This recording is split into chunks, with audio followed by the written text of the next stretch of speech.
100కు పైగా దీర్ఘకాలిక సమస్యలకు ఎటువంటి ఆపరేషన్ దుష్ప్రభావాలు లేకుండా హోమియోపతి చికిత్స. నమస్తే, వెల్కమ్ టు ఐడ్రీమ్. సాధారణ జీవనశైలి నుంచి చాలామంది కూడా ఈ మధ్య బాగా దూరం వెళ్ళిపోతున్నారు. అది ఎలానంటే ఫాస్ట్ ఫుడ్ ఎక్కువగా తీసుకోవడం, మసాలా ఫుడ్స్ ఎక్కువ తీసుకోవడం, లేదు అంటే టైం కాని టైంలో ఆహారం తీసుకోవడం, సరిగ్గా నిద్ర లేకపోవడం. దీనివల్ల చాలామంది ఫేస్ చేస్తున్న కామన్ ప్రాబ్లం గ్యాస్ ట్రబుల్స్. అయితే దీనివల్ల ఎలాంటి ఇతర ఆరోగ్య సమస్యలు వస్తాయి, దీనికి మనం చేయాల్సినటువంటి ఇంటి చిట్కాలు ఏంటి, దీని గురించి తెలియజేసుకుందాం. మనతో పాటు ఉన్నారు ప్రముఖ ఆయుర్వేద వైద్య నిపుణులు డాక్టర్ చిట్టిపుట్ల మధుసూదన్ శర్మ గారు. వారు అందించే చిట్కాలు మనకు ఎంతగానో ఉపయోగపడతాయి, ఆ విషయం అందరికీ తెలుసు. మరి ఈ రోజు ఆయన ఏం చిట్కా తెలియజేస్తారన్నది కూడా అడిగి తెలుసుకుందాం. నమస్తే సార్. నమస్తే సార్. ఆహార పదార్థాలు ఈ మధ్య ఎక్కువ మసాలా ఫుడ్స్ తీసుకోవడం కానీ, లేకపోతే ఎక్కువ ఫ్రై చేసినటువంటి ఆహార పదార్థాలు తీసుకోవడం, ఇవన్నీ ఏంటంటే మన హెల్త్ మీద చాలా ఎఫెక్ట్ చూపిస్తున్నాయి. ఎక్కువగా గ్యాస్ ట్రబుల్ అన్నది మనకు వినిపిస్తూ ఉంటుంది. చిన్న పిల్లల్లో కూడా ఈ పుల్లటి తేన్పులు రావడం కానీ, లేకపోతే ఇక్కడ ఎంత గొంతంత మండిపోతుంది అని చెప్పడం, ఇలాంటి కంప్లైంట్స్ చూస్తూ ఉన్నాము. ఏంటి సార్ మరి గ్యాస్ ట్రబుల్ నుంచి మనం ఎలా బయటపడాలంటారు? చాలా చిట్కాలు ఉన్నాయమ్మా. గత కొన్ని వీడియోలో కూడా మంచి మంచి చిట్కాలు చెప్పామ్మా. దీనివల్ల అది ఫాలో చేసి ఆ ఫీడ్బ్యాక్ కూడా మనకి ఇవ్వడం జరిగిందమ్మా. చాలా మంచి రిజల్ట్స్ వచ్చాయి సార్ అని చెప్పేసి ఇప్పుడు కూడా మరొక న్యూ చిట్కా చెప్తాను చూడమ్మా. ఇది కూడా అన్నీ మనకు తెలిసినటువంటి పదార్థాలే, ఇంచుమించు అన్నీ మనం ఆహార పదార్థాలుగానే వాడుకుంటూ ఉంటాము. తయారు చేసుకోవడం సులువు, వాడుకోవడం సులువు, ఫలితం కూడా చాలా సులువు వచ్చేస్తుందమ్మా. మీరు చెప్పేవన్నీ సార్ చాలా ఈజీగా ఉంటాయి, ప్రతి ఒక్కళ్ళకి కూడా చేసుకునే అవకాశం ఉంటుంది. ధర కూడా మనకు చాలా తక్కువలోనే ఉంటుంది. సామాన్య మానవ నుంచి ధనవంతుల వరకు అందరూ వాడుకోదగ్గ ఔషధాలమ్మా ఇవి. కాబట్టి కేవలం అవగాహన ఉంటే చాలమ్మా. సో అలాంటిది ఒక మంచి టిప్ చెప్తాను చూడమ్మా. శొంఠి పొడి ఒక 25 గ్రాములు, అదేవిధంగా కరక్కాయ పెచ్చల యొక్క పొడి ఒక 25 గ్రాములమ్మా. ఇవన్నీ మనకు ఆయుర్వేద ఔషధ విక్రయ షాపులో దొరుకుతాయి. అదేవిధంగా సోంపు గింజలను వేయించి చేసినటువంటి పొడి 25 గ్రాములమ్మా. జీలకర్ర వేయించి చేసినటువంటి పొడి 25 గ్రాములు, సైంధవ లవణం పొడి 25 గ్రాములమ్మా. అన్ని 25 గ్రాములమ్మా. శొంఠి, కరక్కాయలు, సోంపు, జీలకర్ర, సైంధవ లవణం మనకు కావాలంటే అన్ని మార్కెట్లో దొరుకుతాయమ్మా, ఇబ్బంది ఏం లేదు. సో కొంచెం స్టాండర్డ్ కంపెనీ వాళ్ళు తయారు చేసేటువంటి ఔషధాలు తెచ్చుకుంటే సరిపోతుంది. ఇప్పుడు సోంపు మనం ఓన్గా చేసుకోవచ్చు, మా ఇంట్లో ప్రాబ్లం లేదు. కాబట్టి తాజాగా తయారు చేసుకుంటే రిజల్ట్స్ ఇంకా బాగుంటాయి. జీలకర్ర మనం ఇంట్లో తయారు చేసుకోవచ్చు. ఇప్పుడు శొంఠి కరక్కాయలు కావాలంటే బయట తెచ్చుకోవచ్చు షాప్లో ఆ చూర్ణాలు. మిగతావన్నీ మనం ఇంట్లో చేసుకోవచ్చు. సైంధవరం మన ఇళ్ళలో ఉంటుంది, లేకపోతే మార్కెట్లో దొరుకుతుంది పొడి, అది తెచ్చుకొని వాడుకుంటే సరిపోతుంది. ఇవన్నీ ఒక్కొక్కటి ఒక 25 గ్రామ్స్ తీసుకొని అన్నిటిని బాగా కలిపేసేయాలమ్మా. అన్ని కలిపేసి ఒక గాజు సీసాలు నిల్వ ఉంచుకొని రోజు ఉదయం ఆహారం తర్వాత, అట్లే రాత్రి ఆహారం తర్వాత ఒక జస్ట్ ఒక 100 ml వాటర్ అమ్మా. 100 ml వాటర్లో ఒక ½ టీ స్పూన్ అంటే 2.5 గ్రామ్స్ నుంచి 3 గ్రామ్స్ వరకు వాటర్లో కలుపుకొని తీసుకుంటున్నాను. నార్మల్ వాటర్ లేదమ్మా, అక్కర్లేదు. నార్మల్ వాటర్ అని సరిపోతుంది. ప్రిఫరబుల్లీ గోరువెచ్చని నీళ్ళు. అంతేగాని కోల్డ్ వాటర్ కానీ, ఐస్ వాటర్ కానీ, ఫ్రిడ్జ్ వాటర్ కానీ ఆయుర్వేద శాస్త్రీయత మంచిది కదమ్మా.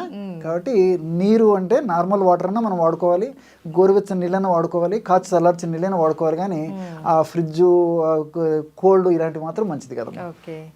అయితే సార్ ఇప్పుడు మీరు చెప్పిన ఈ పదార్థాలన్నీ తీసుకుంటారు, అది ఎవరైనా తీసుకోవచ్చా సార్? వయసు రీత్యా ఏమైనా వీళ్ళే తీసుకోవాలి అలా ఏమైనా ఉంటుందా? లేదమ్మా, అందరూ వాడుకోవచ్చమ్మా. చిన్నపిల్లలు అయితే ఇంతకుముందు మీరు అడిగినట్లు చిన్నపిల్లల నుంచి సమస్య వస్తుంది. అవును, చిన్నపిల్లలు 5-6 ఏళ్ళు 7-8 ఏళ్ళ పిల్లల నుంచి కూడా ఎందుకంటే వాళ్ళే ఎక్కువ జంక్ ఫుడ్ తినే అవకాశాలు ఉంటాయి. ఎందుకనంటే వాళ్ళకి పిజ్జా అనో బర్గర్ అనో ఇట్లా ఏవో ఒకటి అడుగుతూ ఉండడం, పిల్లలు అడిగారని కాదని లేక పిల్లలు తల్లిదండ్రులు కూడా కొని చేయడం, తినేయడం ఇలా జరిగిపోతూ ఉంటాయి. దీంతో ఉపకాయం కూడా పెరిగిపోతుంది. ఎగ్జాక్ట్లీ అమ్మా. సో ముఖ్యంగా మీరు అడిగినట్టు చిన్నపిల్లలు కూడా పనిచేస్తున్నామా. కానీ చిన్నపిల్లలు ఏంటంటే ½ టీ స్పూన్ కాకుండా ½ స్పూన్ వాడితే సరిపోతుంది. క్వాంటిటీ తగ్గించాలమ్మా. ఈ నీళ్ళతో వాడుకోవచ్చు, లేకపోతే కొంచెం ఘాటు ఉప్పు ఉంటుందమ్మా. కావాలంటే పెద్దలు కానీ పిల్లలు కానీ పల్చటి మజ్జిగతో కూడా తీసుకోవచ్చమ్మా. నీళ్ళతోనే చాలా మంది తీసుకుంటారు, బాగుంటుంది. అట్లా కావాలంటే మజ్జిగతో కూడా తీసుకోవచ్చు. దీనివల్ల ఏమైతుందమ్మా, మీరు గుర్తు చేసినట్లు సైడ్ బెనిఫిట్స్ ఎక్కువ ఉంటాయమ్మా. దీనివల్ల ఊబకాయం రాదు. మెథడ్ ఈ రోజుల్లో ఏమంటే చాలా మందికి అమ్మా చిన్న వయసు నుంచి వెయిట్ పెరిగిపోతున్నాం. అవును. ఈ ఔషధం మనం గ్యాస్ట్రిక్ ట్రబుల్ సమస్యకు వాడితే సైడ్ బెనిఫిట్గా ఊబకాయం రాకుండా కంట్రోల్ చేస్తుంది. అంతో ఇంతో కొంచెం వెయిట్ ఉన్నటువంటి వాళ్ళలో వెయిట్ లాస్ కూడా ఉపయోగపడుతున్నాము. ఎందుకంటే శొంఠిలో ఈ షాగోలు జింజరాలు అనేటువంటి రసాయన పదార్థాలు ఈ ఫ్యాట్ను తగ్గించేందుకు, కొవ్వును కరిగించేందుకు ఉపయోగపడతాయమ్మా. అట్లే కరక్కాయలో ఉన్నటువంటి ఈ అరమినో గెలాక్టాన్స్, అదే చెబులిక్ యాసిడ్, కెఫిక్ యాసిడ్, పాలిసాకరైడ్స్ ఇవన్నీ కూడా ప్రత్యక్షంగా పరోక్షంగా కొవ్వును కరిగిస్తాయమ్మా. అట్లే జీలకర్రలో ఉన్నటువంటి రసాయన పదార్థాలు, తర్వాత ఈ సోంపు గింజలు ఉన్నటువంటి రసాయన పదార్థాలు ఇవన్నీ కూడామా సో ఫ్యాట్ను తగ్గిస్తాయి, గ్యాస్ట్రిక్ ట్రబుల్ను తగ్గిస్తాయి. ఈ రోజుల్లో అతిగా ఆహారం తీసుకోవడము ఒక వెయిట్ వచ్చేదానికి కారణము, సమతుల్యమైనటువంటి ఆహారం తీసుకోకపోవడము వెయిట్ వచ్చేందుకు కారణము. వీటన్నిటికి తోడు ఆహారం ఎక్కడ పడితే అక్కడ, ఎప్పుడు పడితే అక్కడ, ఏ పద్ధతిలో పడితే ఆ పద్ధతిలో, ఏ సమయంలో పడితే ఆ సమయంలో ఆ విధంగా ఆహారం తీసుకోవడం వల్ల కూడా ఈ గ్యాస్ట్రిక్ ట్రబుల్ సమస్యలు వస్తున్నాయి. కాబట్టి గ్యాస్ట్రిక్ ట్రబుల్ సమస్యలు తగ్గిపోతాయమ్మా. సో ఈ వెయిట్ రాకుండా కూడా ఈ యొక్క ఔషధం ప్రివెంట్ చేస్తుంది. ఉన్నటువంటి వెయిట్ కొద్ది గొప్ప తగ్గించేదానికి కూడా ఇది పనిచేస్తుంది. అయితే సార్ కొంతమంది గ్యాస్ ప్రాబ్లం అంటారు, కొంతమంది అసిడిటీ అంటారు, కానీ లక్షణాలు రెండు దగ్గర ఒకే విధమైన లక్షణాలు చెప్తూ ఉంటారు. ఏంటి సార్ అసిడిటీ గ్యాస్కి ఉన్న డిఫరెన్స్ ఏంటి? ఎగ్జాక్ట్లీ అమ్మా. యాక్చువల్గా ఏంటంటే ఎసిడిటీ అంటే సర్వసాధారణంగా స్టమక్ అంటే కడుపులో వచ్చేటువంటి అబ్నార్మాలిటీ ఏదైతే సమస్య ఏదైతే ఉందో అది ఎసిడిటీ అని చెప్తుంటారమ్మా. అంటే ఉదర భాగంలో కడుపులో మంటగా ఉండడము, ఈ భాగం నుంచి గొంతులోకి లేకపోతే నోట్లోకి మంటగా ఒక యాసిడ్ మంచి రావడము, తర్వాత ఈ చెస్ట్ ఛాతీ భాగంలో మంటగా ఉండడము, ఇలాంటి లక్షణాలు ఉన్నప్పుడు సర్వసాధారణంగా ఎసిడిటీ కింద చెప్తుంటారమ్మా. కొంతమందిలో ఈ నోట్లో పూత అంటే గుల్లలు వేస్తుంటాయి తరచుగా, ఇదంతా ఎసిడిటీ కింద చెప్తుంటారమ్మా. ఈ గ్యాస్ట్రిక్ ట్రబుల్ అనేటువంటి పేరు జనరల్గా ఈ మోషన్ సంబంధించిన ప్రాబ్లం ఉండడం కానీ, కడుపు ఉబ్బరంగా ఉండడం కానీ, ఆకలి లేకపోవడం కానీ, ఒక్కొక్కసారి 2-3 సార్లు అసంపూర్తిగా విరేచనాలు అవుతుంటాయమ్మా.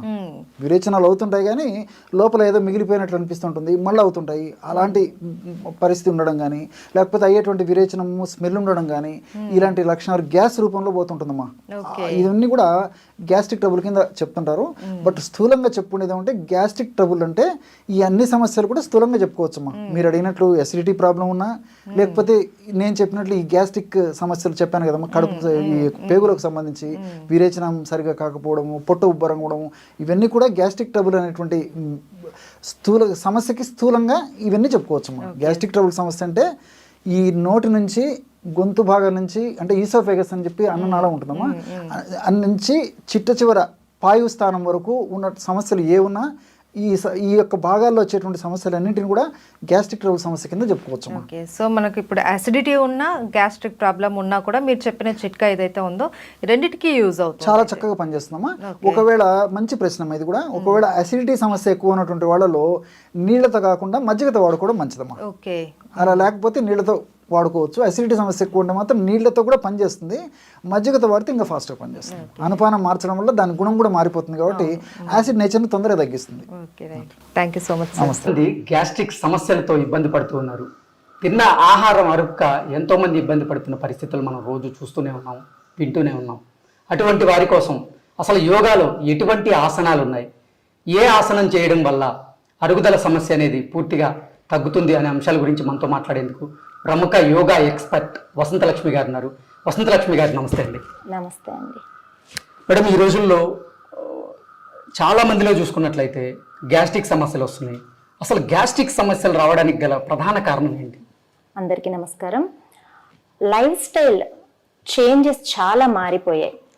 గ్యాస్ట్రిక్ ఇష్యూస్ అంటే ఒకప్పుడు ఎలా ఉండేది అంటే కొంచెం ఏజ్ ఎక్కువ అయిన తర్వాత 40 ఇయర్స్ కానీ 50 ఇయర్స్ తర్వాత గ్యాస్ట్రిక్ ఇష్యూస్ వచ్చేటివి. అది కూడా ఎలా వచ్చేటివి, డైజెషన్ సిస్టమ్ యాక్టివేషన్ లో ఉండదు కాబట్టి కొంచెం కారం తిన్నా, అలా కొంచెం స్పైసీ ఫుడ్స్ తీసుకున్నప్పుడు గ్యాస్ట్రిక్ ఇష్యూస్ అనేటివి వచ్చేది. ఇప్పుడు అలా ఏం లేదండి. 20 ఇయర్స్ ఈవెన్ మనం బిలో 20 ఇయర్స్ తీసుకున్నా సరే గ్యాస్ట్రిక్ ఇష్యూస్ వచ్చేస్తున్నాయి. లైక్ కొద్దిగా తిన్నా సరే బ్లోటింగ్ అన్నమాట, లేదు అంటే మోషన్ సరిగా రాకపోవడం, కాన్స్టిపేషన్ ప్రాబ్లమ్స్, ఇండైజెషన్ సరిగా అరగదు, ఆకలి వేయదు. ఈ ఇష్యూస్ అన్ని మనము చిన్న ఏజ్ నుంచి చూస్తున్నాం. దీనికి రీజన్స్ ఏంటి అంటే ఫస్ట్ మనకి unhealthy food habits, food timings change అయిపోవడము, ఏది తినాలి, ఎంత తినాలి, ఏ టైంలో తినాలి అన్నది తెలియకుండా ఉండడం. మొదటగా తీసుకున్నాము అంటే ఏది తినాలి, ఎలాంటి ఫుడ్ మన బాడీకి సెట్ అవుతుంది అన్నది తెలుసుకొని తింటూ ఉంటే మనకు ఈ గ్యాస్ట్రిక్ ఇష్యూస్ రాకుండా ఉంటాయి. ఎంత తినాలి, మన పొట్టకి ఎంత ఫుడ్ సరిపోతుందో, 100% ఫుడ్ సరిపోతుంది అంటే అందులో 70% మాత్రమే మనం ఫిల్ చేసి రిమైనింగ్ వాటర్ కోసం, ఎయిర్ కోసం గ్యాప్ ఇచ్చేస్తే మనకు డైజెషన్ అనేది బాగా జరుగుతుంది, గ్యాస్ట్రిక్ ఇష్యూస్ రాకుండా ఉంటాయి.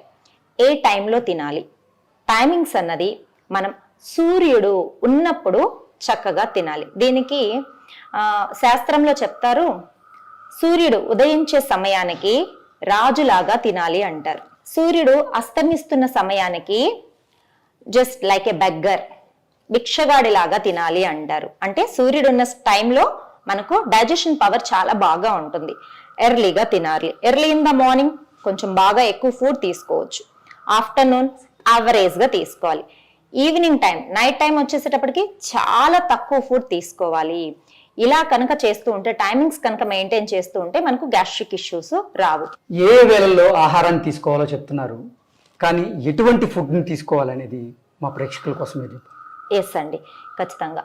ఎలాంటి ఫుడ్ తీసుకోవాలి అన్న విషయానికి వస్తే, ఇప్పుడు హోమ్ ఫుడ్ అసలు కంప్లీట్గా అవాయిడ్ చేసేసి అవుట్ సైడ్ ఫుడ్కి వెళ్ళిపోతున్నారు. అవుట్ సైడ్ ఫుడ్లో ప్రాసెసింగ్ ఫుడ్స్, ఎక్కువ స్పైసీ ఉన్న ఫుడ్స్, ఆయిలీ ఫుడ్స్, ఇవన్నీ కూడా టైం లేకపోవడం అనేది ఒక రీజన్ కూడా కావచ్చు. బయట ఫుడ్కి ఎక్కువ అలవాటు అయిపోవడం వల్ల ఈ ప్రాబ్లం, గ్యాస్ట్రిక్ ఇష్యూస్ అనేది ఎక్కువ వచ్చేస్తుంది. వచ్చిన తర్వాత దీన్ని తగ్గించుకోవడానికి మళ్ళీ మెడికేషన్కి వెళ్తున్నాం. ఎప్పుడైనా సరే ప్రాబ్లం రాకముందే prevention is better than cure. ముందుగా కనుక మనము మన శరీరాన్ని ఎలా యాక్సెప్ట్ చేస్తుందో ఆ ఫుడ్ని తీసుకుంటూ ఉన్నామంటే ఈ ఇష్యూస్ రాకుండా ఉంటాయి. మరి ఎలాంటి ఫుడ్ తీసుకోవాలి? మనకు తేలికగా డైజెషన్ అయ్యే ఫుడ్ తీసుకోవాలి. ఉప్పు, కారం తక్కువ ఉన్న ఫుడ్ తీసుకోవాలి. టైంకి తినడం అనేది చాలా ఇంపార్టెంట్గా చూసుకోవాలి. ఫ్రెష్ వెజిటబుల్స్, ఫ్రూట్స్, ఏ సీజన్లో వచ్చే ఫ్రూట్స్ ఆ సీజన్లో తీసుకోవాలి. ఫ్రెష్ వెజిటబుల్స్ లైక్ ఇప్పుడు వండామనుకోండి, వండిన 1-2 అవర్స్లోగా మనము తినేసేయాలన్నమాట. దానిని 3 అవర్స్, 4 అవర్స్, 6 అవర్స్ ఇలా మార్నింగ్ వండింది ఆఫ్టర్నూన్ కానీ ఈవినింగ్ కానీ తీసుకుంటూ ఉంటే వాటిలో పులుపు తత్వం అనేది వచ్చేస్తూ ఉంటుంది. ఫర్మెంటేషన్ జరుగుతుంది కొన్ని ఫుడ్స్లో. దానివల్ల మనకు గ్యాసెస్ అనేది ఎక్కువ రిలీజ్ అవ్వడము, కడుపులో మంట రావడము, తేన్పులు రావడము, ఇండైజెషన్ ప్రాబ్లమ్స్ రావడము జరుగుతూ ఉంటుంది. సో ఎప్పటికప్పుడు ఫ్రెష్ ఫుడ్, అది కూడా హోమ్ ఫుడ్, చాలా తేలికగా ఉన్న ఆహారం తీసుకుంటే ఆరోగ్యం చాలా బాగుంటుంది. ఓకే, వసంతలక్ష్మి గారు, అంటే అసలు గ్యాస్ సమస్యలు నివారించాలన్నా, అలాగే అరుగుదల సమస్యలు నివారించాలంటే ఎటువంటి ఆసనాలు ఉపయోగపడతాయి? ఎస్ అండి, యోగా మనకు ఆరోగ్యాన్ని ప్రసాదించడానికి ఒక మంచి వరం. యోగా ప్రతినిత్యం ప్రాక్టీస్ చేసే వాళ్ళకి ఇలాంటి సమస్యలు ఏమీ రాకుండా ఉంటాయి. ఈ గ్యాస్ట్రిక్ ఇష్యూస్ ఉన్న వాళ్ళు ప్రతిరోజు కొన్ని ఆసనాలని క్రమం తప్పకుండా ప్రాక్టీస్ చేస్తూ ఉంటే డైజెషన్ పవర్ అనేది పెరుగుతూ ఉంటుంది, గ్యాస్ట్రిక్ సమస్యలు అనేది తగ్గుతూ ఉంటుంది. ఇందులో మొదటగా మనం చెప్పుకోవాల్సింది పవనముక్తాసన. గ్యాస్ట్రిక్ ఇష్యూస్ని బాగా తగ్గిస్తుంది. డైజెషన్ పవర్ని ఇంప్రూవ్ చేయాలి. మళ్ళీ గ్యాస్ట్రిక్ ఇష్యూ తగ్గడం ఒకటే అయితే డైజెషన్ బాగా జరగాలి. దీనికోసము జాను శీర్షాసన అండ్ వక్రాసన చాలా బాగా హెల్ప్ చేస్తాయి. దీని తర్వాత నాడి శుద్ధి ప్రాణాయామ, శరీరంలో ప్రతి నాడిని శుద్ధి చేసి మన డైజెషన్ పవర్ని ఇంప్రూవ్ చేయడానికి చాలా చక్కగా ఉపయోగపడుతుంది.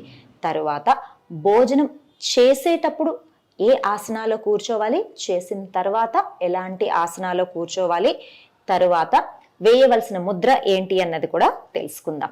మనము రెగ్యులర్గా ప్రాక్టీస్ చేయవలసిన ఆసనాలలో గ్యాస్ట్రిక్ సమస్యలు ఉన్నప్పుడు జాను శీర్షాసన చాలా చక్కగా ఉపయోగపడుతుంది. ఎలా వేయాలో చూద్దాము. ఎవరు వేయకూడదో కూడా ముందుగా తెలుసుకుందాము. రీసెంట్ సర్జరీస్ అయిన వాళ్ళు, హర్నియా ప్రాబ్లం ఉన్న వాళ్ళు ఈ ఆసనాన్ని అవాయిడ్ చేసుకోవాలి. చూడండి, మెల్లగా 2 లెగ్స్ని స్ట్రెచ్ చేసుకొని కొంచెం లెగ్స్ని వార్మప్ చేయాలి. నీస్ని పైకి కిందకి ట్యాప్ చేయాలి. ఎప్పుడైనా సరే ఏ ఆసన చేస్తున్నా సరే బాడీని ఫ్లెక్సిబుల్గా వార్మప్ చేసి తర్వాత ప్రాక్టీస్ చేసుకోవాలి. రైట్ లెగ్ని చక్కగా ఇలా నీ వద్ద ఫోల్డ్ చేసుకోవాలి. డీప్ బ్రీతింగ్ తీసుకొని హ్యాండ్స్ అప్.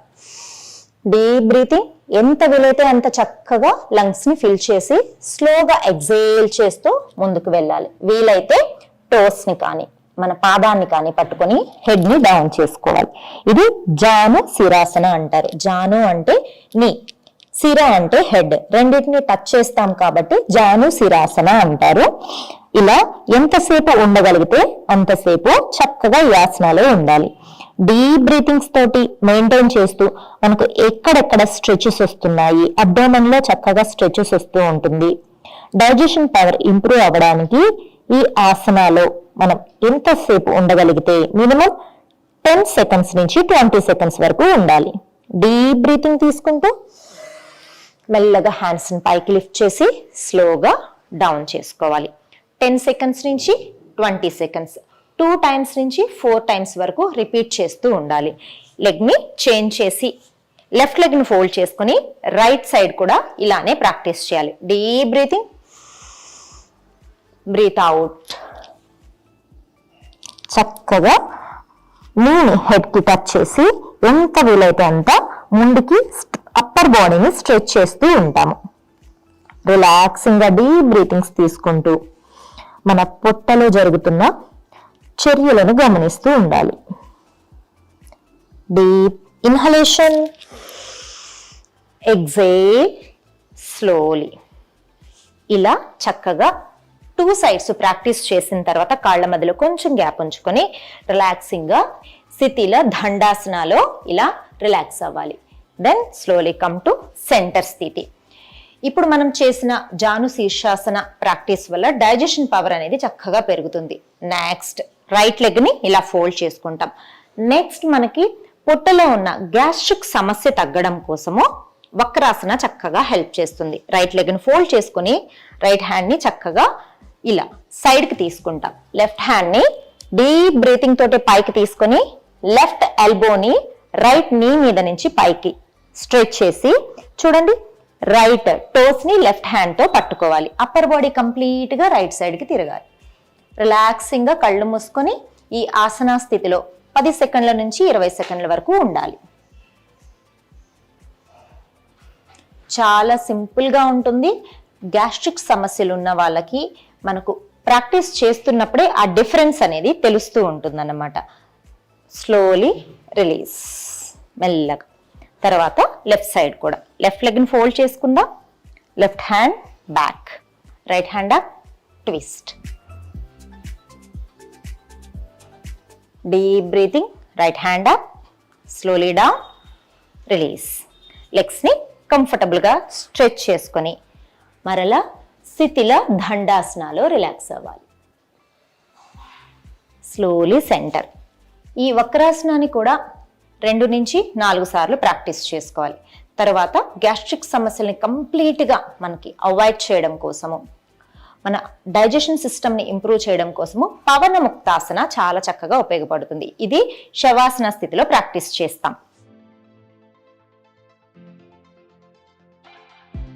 శరీరం పూర్తిగా రిలాక్స్ అయిన తర్వాత మెల్లగా చూడండి, రైట్ లెగ్ని పొట్ట మీదకి ఇలా నీని ఫోల్డ్ చేసుకొని గట్టిగా ప్రెషర్ ఇచ్చి హెడ్ని లిఫ్ట్ చేసి నీకి టచ్ చేస్తాం.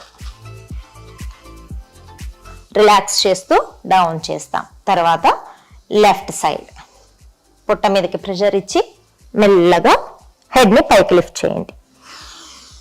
డీప్ బ్రీతింగ్ తీసుకుంటూ ఎగ్జేల్, రిలాక్స్. మరలా ఇంకొకసారి ఇలా. మొదటగా మనం అర్ధ పవన ముక్తాసన రైట్ లెగ్ తోటి ప్రాక్టీస్ చేస్తున్నాం. ఇలా 10 సెకండ్స్ నుంచి ఒక 20 సెకండ్స్ వరకు ఉండాలి. రిలాక్స్ చేస్తూ హెడ్ డౌన్ చేద్దాం, రిలీజ్. తర్వాత లెఫ్ట్ సైడ్ రిలీజ్. ఇప్పుడు పూర్తిగా పవన ముక్తాసనాన్ని ప్రాక్టీస్ చేస్తాం. 2 నీస్ ని పొట్ట మీదకి తీసుకుంటాం. హెడ్ ని పైకి లిఫ్ట్ చేసి రిలాక్స్ చేయాలి. ఈ పొజిషన్ లో మినిమము 10 సెకండ్స్ నుంచి 20 సెకండ్స్ వరకు పొట్టలో వస్తున్న వైబ్రేషన్స్ ని గమనిస్తూ గ్యాసెస్ ని బయటకి ఎలా రిలీజ్ చేస్తుందో శరీరం గమనిస్తూ ఈ ఆసనాన్ని ఆస్వాదిస్తూ ఉండాలి. మెల్లగా హెడ్ ని డౌన్ చేసుకొని లెగ్స్ ని రిలీజ్ చేసుకోవాలి. ఇలా పవన ముక్తాసనాన్ని 2 నుంచి 3 సార్లు ప్రాక్టీస్ చేయాలి. తర్వాత చేతులను చూడండి, 6 చేతులను పూర్తిగా రిలాక్స్ చేస్తూ కాళ్ళ మధ్యలో కంఫర్టబుల్ గ్యాప్ ఉంచుకొని శవాసన స్థితిలో శరీరాన్ని రిలాక్స్ చేయాలి. మెల్లగా తరువాత రైట్ సైడ్కి తిరిగి సిట్టింగ్ పొజిషన్లో కూర్చోవాలి. చూసారు కదా, జాను శీర్షాసన, వక్రాసన అండ్ పవనముక్తాసన, ఈ 3 ఆసనాలు ప్రతిరోజు ప్రాక్టీస్ చేస్తే మనకు గ్యాస్ట్రిక్ ఇష్యూస్ అనేది తగ్గిపోతాయి. డైజెషన్ పవర్ అనేది కూడా బాగా పెరుగుతుంది. దీని తర్వాత నాడి శుద్ధి ప్రాణాయామ, శరీరంలోని ప్రతి నాడిని శుద్ధి చేసి గ్యాస్ట్రిక్ ఇష్యూస్ని తగ్గించడానికి చక్కగా ఉపయోగపడుతుంది. నాడి శుద్ధి ప్రాణాయామ ఎలా చేయాలో చూద్దాం. చూడండి, లెఫ్ట్ పామ్ని చిన్ముద్రలో ఉంచుకోవాలి, రైట్ పామ్ని నాసికా ముద్రలో ఉంచుకోవాలి. బ్యాక్ బోన్ని స్ట్రైట్గా ఉంచుకొని రైట్ నాస్ట్రిల్ని క్లోజ్ చేసి లెఫ్ట్ నుంచి శ్వాస తీసుకుంటాం.